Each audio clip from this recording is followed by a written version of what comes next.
Ini benar-benar lagi heboh. Ramai-ramai artis dan influencer buka suara soal dolar tembus 18.000 lebih. Halo warga, apa kabar? Sehat-sehat ya? Walaupun angka dolar sudah 18.000 lebih, tetap tenang, tetap sehat. Belakangan ini media sosial diramaikan oleh berbagai unggahan dari artis dan influencer. Dan tokoh-tokoh publik menyoroti pelemahan nilai tukar rupiah terhadap dolar Amerika Serikat yang disebut-sebut sudah mendekati angka 18.000 lebih per $1. Menariknya mereka yang bersuara datang dari berbagai kalangan.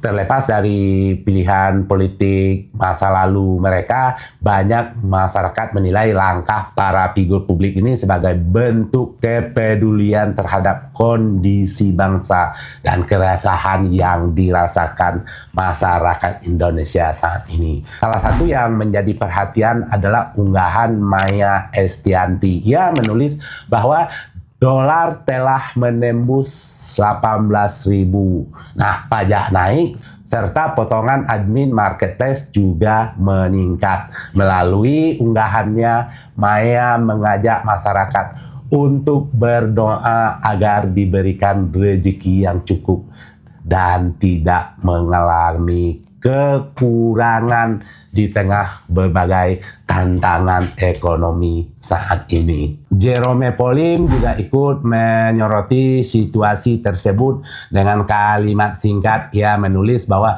$1 sudah mencapai 18.000 dan mengajak semua orang untuk tetap sehat menghadapi kondisi yang sedang terjadi. Sementara itu, Dr. Tirta menanggapi isu ini dengan gaya khasnya yang penuh canda. Ia akan berlari sejauh 18 km sebagai bentuk perayaan kurs dolar 18.000. Namun tidak semua komentar itu bernada santai. Musisi Pirsa Besari menyampaikan pandangan yang lebih kritis. Menurutnya pemerintah bisa saja bersikap seolah-olah semuanya baik-baik. Tetapi melemahnya nilai tukar rupiah tidak bisa berbohong. Ia menilai kondisi tersebut menunjukkan adanya persoalan yang perlu mendapat perhatian serius. Komentar yang lebih tajam juga datang dari Andika Pratama yang menyoroti berbagai kebijakan pemerintah sambil menyebut bahwa rupiah terus mencetak rekor pelemahan. Udah nggak paham lagi sama pidato Pak Prabowo yang selalu mencoba menutupi keadaan negara ini dengan mencoba menenangkan rakyat dengan segala pidato-pidatonya yang berbeda dengan kenyataan yang terjadi. Konco-koncomu makin kaya raya, tapi rakyatmu makin miskin dan kelaparan. Tulis Bunga Zainal. Dan Bunga Zainal membagikan foto Purbaya. Selama Purbaya bisa senyum, nggak usah khawatir mau dolar berapa ribu. Tweet Bunga Zainal. Dan Denny Sumargo juga ikut men-tweet dengan nada satir, ChatGPT. Saat ini pasar masih mengarah ke bawah. Belum ada sinyal perbaikan yang kuat. Yang bikin agak mengkhawatirkan adalah pelemahan rupiah dan saham terjadi bersamaan. Biasanya tanda dana asing masih keluar dari Indonesia. Itu kata Denny Sumargo. Dan Usi Pratama juga menulis $1 Amerika Serikat 17.900, ini belum menyentuh angka 18.000 rupiah ya. Ini cuitan Usi. Dan Usi juga menulis, I love you Indonesia from the bottom of my heart. Please bangkit lagi. Yuk, bisa yuk.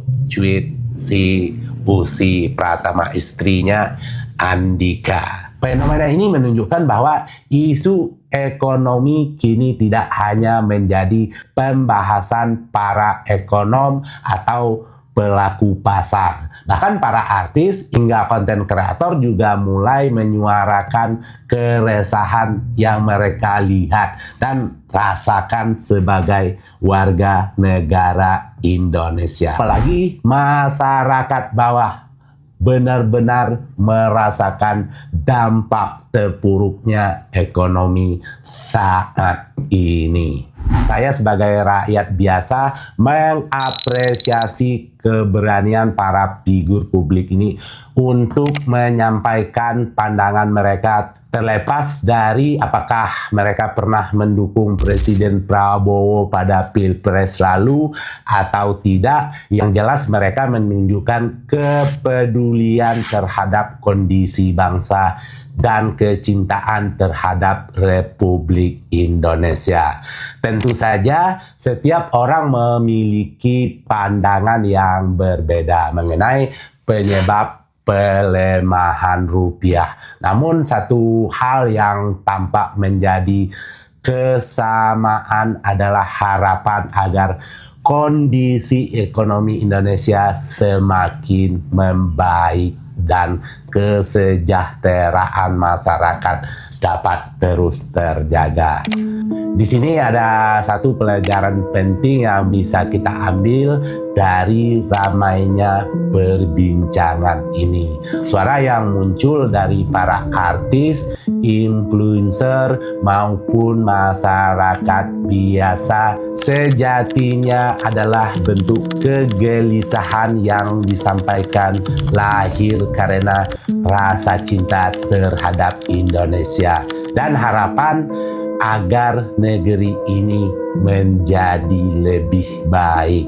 Jadi pemerintah perlu melihat berbagai suara tersebut sebagai masukan yang berharga. Sebab ketika masyarakat mulai resah terhadap kondisi ekonomi yang mereka harapkan bukan sekedar penjelasan bahwa semuanya baik-baik saja, melainkan langkah nyata yang mampu mengembalikan kepercayaan publik itu sendiri. Sejarah juga mengajarkan bahwa bangsa besar bukanlah bangsa yang menutup telinga terhadap kritik, melainkan bangsa yang berani mendengar, mengevaluasi, dan memperbaiki diri. Kritik yang disampaikan dengan niat baik seharusnya menjadi cermin untuk melihat kenyataan, bukan dianggap sebagai ancaman, apalagi dianggap sebagai makar. Saya tidak berharap keajaiban itu terjadi dalam semalam. Yang diharapkan adalah kejujuran, keterbukaan, serta kesungguhan para pemimpin dalam menghadapi berbagai persoalan yang ada. Karena pada akhirnya yang merasakan dampak dari setiap kebijakan adalah rakyat itu sendiri, bukan elit, bukan penguasa. Semoga para pemegang amanah selalu diberikan kebijaksanaan dalam mengambil keputusan, dan semoga Indonesia mampu melewati setiap tantangan dengan persatuan, kerja keras, serta keberpihakan kepada kepentingan rakyat. Karena sebesar apapun badai yang datang, Indonesia tetap akan kuat jika pemerintah dan rakyat berjalan bersama, saling mendengar dan saling menjaga demi masa depan bangsa yang lebih baik. Oke, Kalian yang belum tobat, kapan mau tobat? Dah, terima kasih. Ketemu lagi di cerita berikutnya. Assalamualaikum warahmatullahi wabarakatuh.